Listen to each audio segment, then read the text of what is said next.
Script ప్రకారం PA Chinnappanna చేసింది ఏంటి అంటే ఏప్రిల్ మే 2022 సమయంలో కడూరు చిన్నప్పన్న అప్పటి టీటీడీ చైర్మన్ యొక్క పిఏగా ఉంటూ టీటీడీ వ్యవహారాల్లో జోక్యం చేసుకుంటూ పిఏ టీటీడీ వ్యవహారాల్లో జోక్యం చేసుకుంటూ అప్పటి చైర్మన్ యొక్క పిఏగా ఉంటూ అప్పటి జిఎం ప్రొక్యూర్మెంట్ అయిన RSSVR Subrahmanyam accuse number 29 is a GM general manager procurement. A accuse number 29 నుండి టీటీడీకి నెయ్యి సరఫరా చేసిన వారి వివరాలను వారి సంప్రదింపుల నెంబర్లతో సహా సేకరించారు. అంటే ఇందాక అధికారులు చెప్పానే ఇట్లాంటి వాళ్ళందరూ అనమాట. సో ఎవరెవరు సప్లై చేస్తారు, వాళ్ళు ఎక్కడుంటారు, వాళ్ళ అడ్రస్లు, వాళ్ళ ఫోన్ నెంబర్లన్నీ ఇతను సేకరించారంట. ఈ RSSVR Subrahmanyam.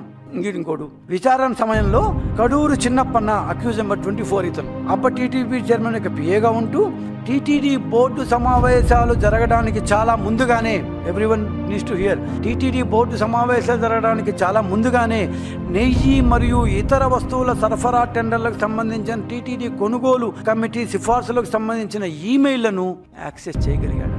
TTD GM procurement యొక్క అధికారిక ఈమెయిల్ నుండి ఇతను అందుకున్నాడు. నెయ్యి మరియు ఇతర వస్తువుల టెండర్లకు సంబంధించిన టీటీడీ కొనుగోలు కమిటీ సిఫార్సులకు సంబంధించి ఈమెయిల్లను TTD GM procurement accused number 29 RSSVR Subrahmanyam అనే వ్యక్తి దగ్గర నుంచి అధికారిక ఈమెయిల్ నుంచి ఇతను ఈమెయిల్ ఐడికి వచ్చాయి. అందుకంటే ముందే బోర్డు సమావేశం జరగడానికి ముందే ఎవరెవరికి ఇస్తారో ముందుగానే తేల్చేసి ఈ చిన్నప్పన్న అనే వైవి సుబ్బారెడ్డి గారి పిఏకి ఇచ్చి ఇతను అక్కడి నుంచి వాళ్ళతో పోయి సంభాషణ చేసి బోర్డు సమావేశంలో ఏదో మామూలుగా తూతూ మంత్రంగా మామ అనిపించాడు. ఇదే మన సిట్టి చెప్పింది. ఇది దీనిలో నేను చెప్పిన దానిలో ఒక్క ముక్క కూడా మా సొంత వాక్యం లేనేలేదు, సొంత భాష్యాలు లేనేలేవు.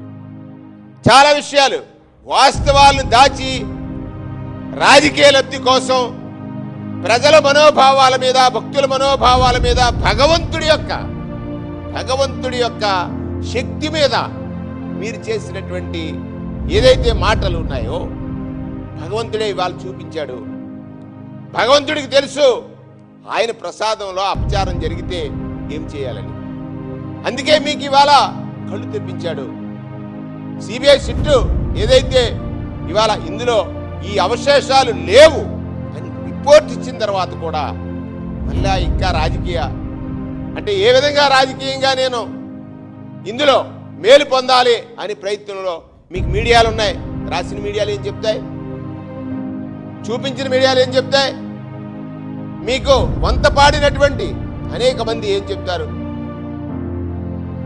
అంటే భక్తులంటే మళ్ళీ మాట్లాడలేరనా?